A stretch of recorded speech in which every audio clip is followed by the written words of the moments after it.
London Jen here with some more Jen O'Clock news. Make sure you're following, subscribe to the channel with your notifications on so you can get all the latest updates. Now, big controversy has been brewing since last week's Litework battles on URL. Miss Hustle and Sheed Happens had what sounds like a dope battle. Miss Hustle said best performer she's ever faced, gave her a really close battle. She said thinks she won. She thinks she won. Everyone in the building said it was battle of the night.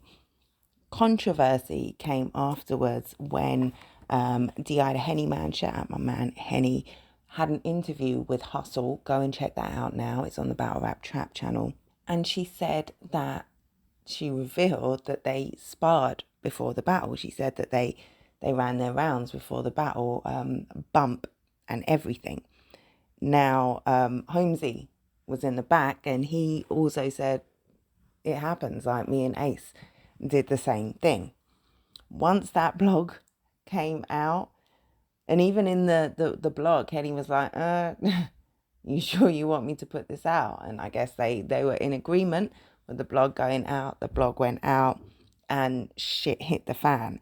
There were tweets, there were blogs, there were comments. This is WWE. Caffeine's ruined battle rap. These guys are out here rehearsing. They're writing together. This is scripted. You know, battle rap is dead. Like it was nasty. At the same sort of time, it became known, or it was leaked, that Verb had some issues in the battle with Kid Chaos. He picked up a stomach bug. He got really ill. I think lots of people then got really ill after that, but it ruined the battle. And they did some caffeine shit, and the battle was redone, or certain parts of the battle were redone. It's not going out in its original format. And both of those things sent shockwaves through the community, as you know things do at least once a week. Something has got to send shockwaves through the battle rap community at least twice a week, once a week. This is the latest. Now, Sheed went on Angryfan this evening, and Caps was very angry about it. Clue is in the name. He was very angry about it. I put in the comments, angry fans turned into angry father, because he really looked like that. Except he was giggling at points in between. Yes, Caps, giggling. That's what you were doing. At points in between the anger. The purists are saying, you know, this is outrageous. You new niggas don't know, you know, how this would never have happened back in the day type thing. So she'd explained, you know, we were in the parking lot. We'd been there a long day, a long time. I think he said that it was like 7:30, almost 8 o'clock or something. And they'd been there. They'd been told to get there from 2 o'clock. So, and he said basically he was in the parking lot, and it was like bravado. Everyone's kind of running through their shit. Everyone's, you know, staying sharp, I guess, getting, you know, knowing we got to be going on at some point, going through their shit.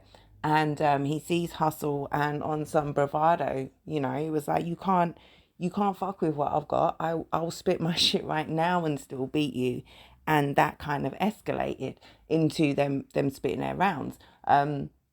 He also pointed out that he'd been playing mind games before. You know, as soon as the battle was booked, he was saying, you've got a ghostwriter, you know, you've got writers. And Hustle was pissed about it. She was really pissed about it. Whimsy also joined the live with Angryfan and explained that it was a pretty similar thing with him and Ace, in that Ace saw him before the battle and was like, you can't fuck with this shit I've got. Like, I could spit my round right now and you can't. There's nothing you can do with it. Holmesy said he spit his round. He went back to his car and was like, shit, ain't nothing I can do with that. And he also admitted that he maybe shouldn't have said that on the interview with Miss Hustle and Henny. That it probably made it worse. Now, given all that context, I can understand that bravado. I can understand. Oh, don't know what that noise was. Excuse that if you heard it. I can understand all that bravado. I can understand wanting to, being so charged up, being so confident in your material, knowing nothing you could do. You've heard it a million times. There's nothing you could do. I can spit my shit right now. You just don't expect people to go through with it. I personally like to think if I was in that position, I wouldn't go through with it because I would still want that psychological edge. Like, you're going to find out, not here between me and you, live and direct.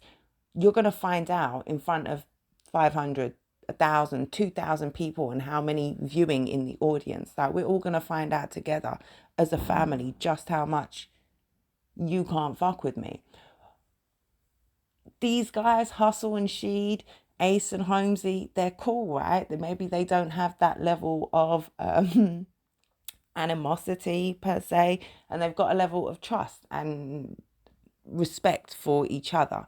I think Sheed had said, he said to Miss Hustle, like, you can't change anything. Nothing can be changed.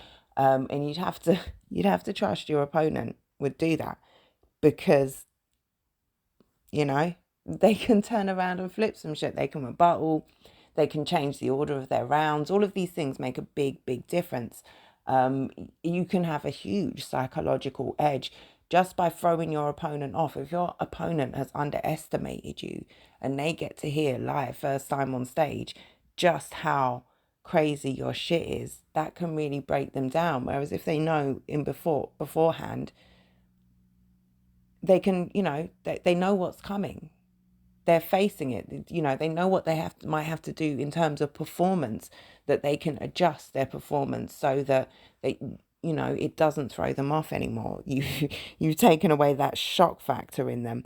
But like I said, I can see why it happens. Now, DNA also addressed this earlier in the week on URL's primetime show, and he said this is something that's happened before. It's not a new thing. It's not a caffeine thing. This has happened way back in the day, and he even recalled a time where it happened. I can't remember if he said it was it was a big battle, big main stage battle. They ran their shit beforehand, and one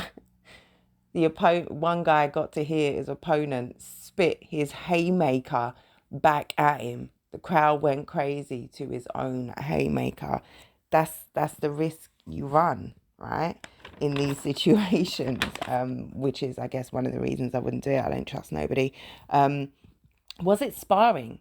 Was it sparring? Was it rehearsing? Sheed and Holmesy kept making the point on the live, and I agree with it, that this isn't rehearsing. And I don't even think you can call it sparring. Miss Hustle said it was sparring, so that's the word everybody's running with. I don't know what's going on. Oh, it's fireworks. Excuse all the noises outside my in the background. Miss Hustle said it was sparring, so a lot of people are running with it. They're outraged. It's rehearsing, and that leads to scripting and writing together. It's a slippery slope downhill from rehearsing. I don't think it was sparring. I heard just as I was leaving the live, I think Holmesy was pointing this out as well. Sparring, or Sheed was, sparring involves critique. It involves feedback. You're sparring.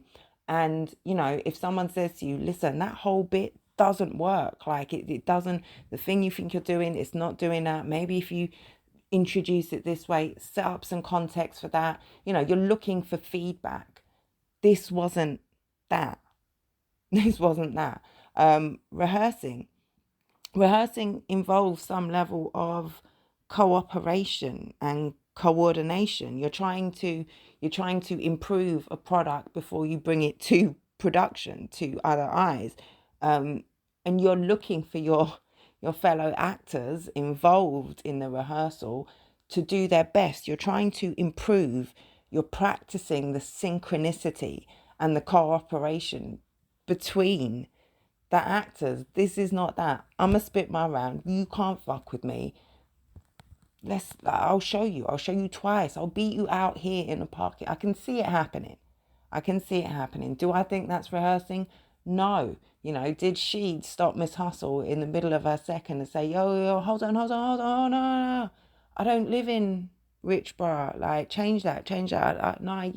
No, my sister lived in Richborough, and sometimes people say I live in Richborough, but I don't. So that's not going to work. It's not going to land. Like, change that. And, it's not a rehearsal in that sense. It's not sparring in that sense. Can I understand why people are outraged? Yeah, because it's battle rap and people are going to get outraged. We love our art form. We love it to be protected. We want to see that it's, as authentic as possible. And this doesn't necessarily sound authentic when it's sensationalized. And I get that it's not for everybody. Like I said, I like to think if I was a battle rapper, it's not something I would do myself. But in these specific contexts, the situations that Miss Hustle and Sheed and Holmesy described, I can see it happening. And I don't think it affects the battle at all. Holmesy asked the question early on, did it affect the battlers or the consumer? I certainly don't think it affected the consumer until we found out about it. It's like some Schrodinger's battle rap type thing. Like, once we knew, it's a different thing. But did it affect the battlers? I can't say. In fact, I can say, because Miss Hustle said if she'd had bumped her in the battle, she wouldn't have had it. Like, the battle would have stopped right there. There would have been no battle. Whereas he did it in the parking lot, softened the blow, I guess. She was ready for it. She was prepared. She was able to take it lightly whilst not in the heat of battle. So it definitely had an effect on the battlers. And like I say, you take away a psychological edge. Miss Hustle was really impressed by Sheed. Maybe that would have thrown her off in the battle had she underestimated him before she heard him spit his rounds. Likewise, maybe Miss Hustle is so aggressive, she's so powerful. Maybe the fact that she'd already had her at kind of full throttle in the parking lot made him a little readier going into the actual battle. So I don't think you can say it doesn't affect the battlers, but I also believe that performance that you get once cameras are on and round one it's on you, you only ever do that once. You only ever do that once. So that, I don't think you can ever really rehearse it like that to that extent, unless you literally are writing together and running your shit like it's a 2-on-2. So yeah, that's what I have to say on the subject. I'm sure much will be said about this. Has it ruined battle rap? Absolutely not. Did caffeine ruin battle rap? Ugh, that's a tiring conversation. But yeah, Jen O'Clock News, make sure you like, subscribe if you appreciate the content, share it on your timelines. It really helps to push up in the algorithms and all that good stuff.